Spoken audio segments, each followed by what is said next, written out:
একটি খামারে ছোট্ট কাঠের ঘরে একদল হলদে হাঁসের ছানা আনন্দে খাবার খাচ্ছিল। তাদের মাঝে গুটি গুটি পায়ে হাজির হলো একটি ধূসর রঙের অদ্ভুত দেখতে ছানা।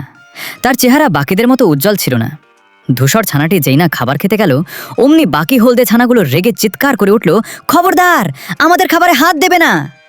তোমার মতো কুৎসিত দেখতে ছানার আমাদের সাথে খাওয়ার কোনো অধিকার নেই। এমনকি তাদের মা হাঁসটিও তাকে অবহেলা করে বলল, দেখতে যেমনই হোক, ও যেন সবার পথের কাঁটা না হয়ে দাঁড়ায়। মন খারাপ করে ক্ষুধার্ত ধূসর ছানাটি ঘর থেকে বেরিয়ে এলো। চোখ দিয়ে তার অশ্রু গড়িয়ে পড়ছিল। সে একা একাই বলল, ঠিক আছে, আমি একাই থাকবো, কারো বিরক্তির কারণ হব না। নিজের একাকিত্বের মাঝে সে ভাবল, সে যদি পরিবারের সবার জন্য কোনো সাহায্য করতে পারে তবে হয়তো তারা তাকে ভালোবাসবে। তাই সে জঙ্গল থেকে কষ্ট করে কিছু সুস্বাদু পোকা খুঁজে বের করল এবং একটি বড় পাতায় করে তা নিয়ে আবার খামারে ফিরে গেল। সে আনন্দের সাথে বলল, মা দেখো, আমি ভাই বোনদের জন্য পোকা এনেছি। কিন্তু তার ভাই বোনেরা তার ভালো কাজটিকেও হিংসা আর অবহেলার চোখে দেখল। তারা পাতাটি কেড়ে নিয়ে তাকে ধাক্কা দিয়ে ঘরের বাইরে বরফের মাঝে ফেলে দিল এবং বলল, আমরা এগুলো পেয়ে গেছি, এবার এখান থেকে দূর হও, আমাদের চোখের সামনে আর আসবে না। তীব্র শীতে বরফের ওপর পড়ে একাকী কেঁদে আকুল হলো ছানাটি। সময় বয়ে চলল।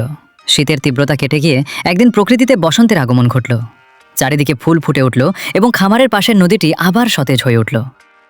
একদিন সেই খামারের মেঠো পথ ধরে হেঁটে আসছিল এক অপূর্ব সুন্দর ধবধবে সাদা রাজহাঁস। তার ডানাগুলোর শুভ্রতা আর গলার চমৎকার বাঁক দেখে খামারের একটি বড় হাঁস এবং তার হলদে ছানাগুলো বিস্ময়ে হাঁ হয়ে গেল। তাদের চোখ যেন আর সরছিল না। সাদা রাজহাঁসটি নদীর স্বচ্ছ পানিতে মুখ ভিজিয়ে নিজের প্রতিফলন দেখল।